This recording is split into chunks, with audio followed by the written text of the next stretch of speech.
Halo anak-anak semua, semoga dalam keadaan sehat, berbahagia, dan tentu anak-anak yang hebat dimanapun Anda berada.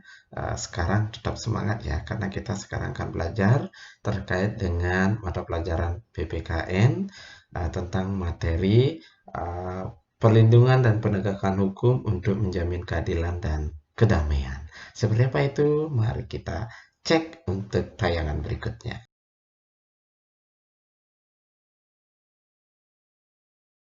Pada hari ini kita akan belajar dengan praktek perlindungan dan penegakan hukum untuk menjamin keadilan dan kedamaian. Satu, anak-anak akan memahami terkait dengan konsep perlindungan dan penegakan hukum. Kemudian yang kedua, pentingnya perlindungan dan penegakan hukum, sehingga dari hal ini anak-anak mampu akan menunjukkan perilaku orang yang beriman dalam praktek perlindungan dan penegakan hukum untuk menjamin keadilan dan kedamaian, memiliki perilaku jujur dalam praktek perlindungan dan penegakan hukum di tengah masyarakat, kemudian mampu menalar hasil evaluasi praktek perlindungan dan menegakkan hukum untuk menjamin keadilan dan kedamaian. Konsep perlindungan dan penegakan hukum, nah yang di sini kita melihat dari Andi Hamzah yang dikutip oleh Sumardi dalam artikelnya yang berjudul Hukum dan Penegakan Hukum tahun 2007. Hukum dimaknai sebagai daya upaya yang dilakukan secara sadar oleh setiap orang maupun lembaga pemerintah, swasta yang bertujuan mengusahakan pengamanan, penguasaan, dan pemenuhan kesejahteraan hidup sesuai dengan hak asasi yang ada. Nah, dalam hal ini yang dimaksud oleh Andi Hamzah itu adalah konsep perlindungan dan penegakan hukum itu adalah adanya keamanan, penguasaan, kesejahteraan, dan pemenuhan hak asasi manusia.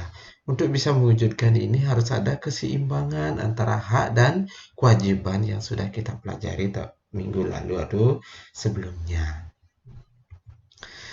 Kemudian yang kedua, menurut Simanjuntak, bahwa artikel yang berjudul Tinjauan Umum tentang Perlindungan Hukum dan Kontrak Francisus, ya. Nah, dalam hal ini perlindungan hukum sebagai segala upaya pemerintah untuk menjamin adanya kepastian hukum untuk memberi perlindungan kepada warganya agar hak-haknya sebagai seorang warga negara tidak dilanggar, dan bagi yang melanggarnya akan dapat dikenakan sanksi sesuai dengan peraturan yang berlaku. Nah, tentu menurut Simanjuntak ini, konsep perlindungan dan penegakan hukum itu tegaskan pada kepastian hukum dan sanksi untuk yang melanggar.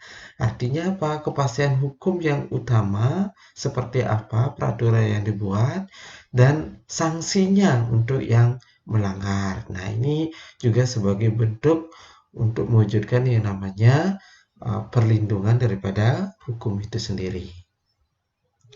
Nah, untuk bisa mewujudkan yang namanya penegakan hukum, kita melihat sekarang apa saja yang menjadi unsur-unsur dalam perlindungan hukum itu.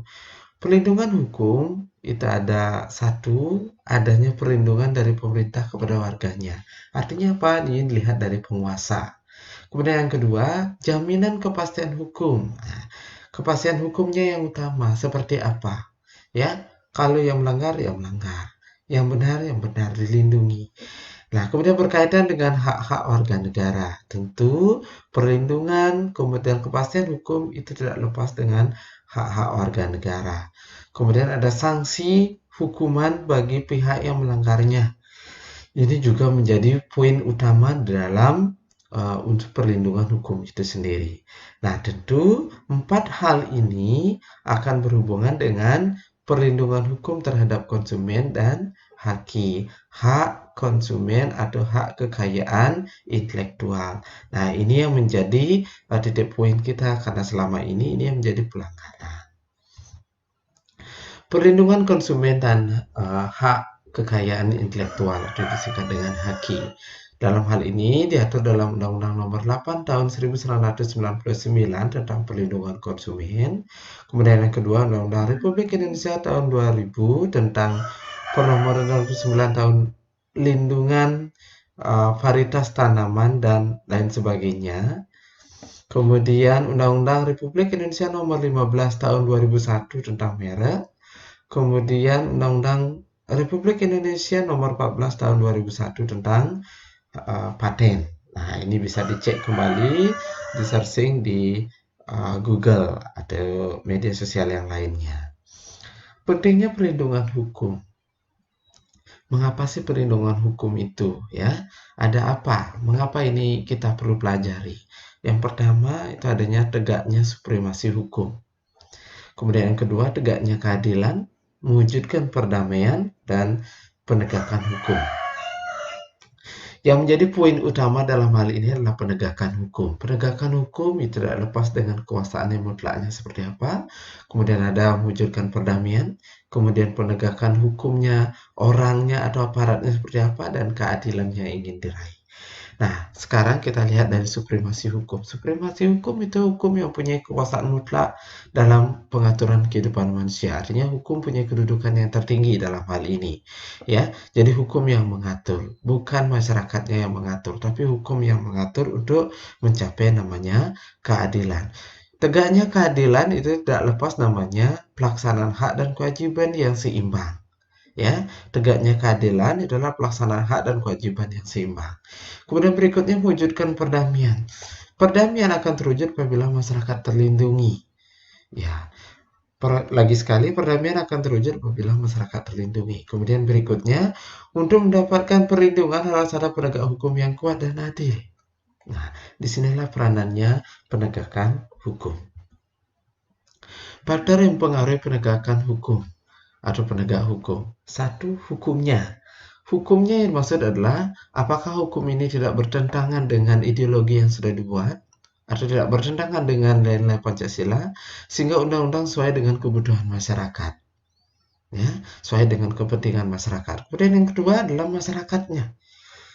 Masyarakat yang maksud adalah kesadaran masyarakat dalam mengikuti dan penegakan hukum. Ini tidak lepas dengan hak dan kewajiban yang dilaksanakan secara seimbang. Kemudian yang ketiga, penegak hukum. Orang atau aparat penegak hukum harus menjalankan tugas sesuai dengan proporsinya. Ya, ini harus sesuai. Kemudian berikutnya yang keempat, sarana dan prasarana penegak hukum. Ketersediaan sarana dan fasilitas yang memadai merupakan suatu keharusan bagi keberhasilan penegakan hukum. Kemudian yang kelima, kebudayaan. Mencakup nilai-nilai yang mendasari hukum yang berlaku. Ya, karena dalam kebudayaan pasti ada nilai-nilai yang berlaku, ya, yang mendasari aturan nilai dan norma. Nah, setelah kita mempelajari materi yang tadi, perlu kita pahami sekarang untuk menguji apa yang terjadi jika dalam kehidupan keluarga tidak ada hukum. Apa penting dalam keluarga ada hukum? Kemudian berikutnya, mengapa dengan penegakan hukum dapat mewujudkan keadilan? Mengapa dengan penegakan hukum dapat mewujudkan keadilan? Mari kita diskusikan. Untuk diskusi bisa kalian kirimkan komentarnya, jawabannya di kolom komentar, ya. Nah, demikian yang bisa Bapak sampaikan dalam hal ini. Ada kesempatan yang berbahagia buat anak-anak yang hebat dimanapun Anda berada. Thank you very much. Tetap semangat dan Skanbara Pride.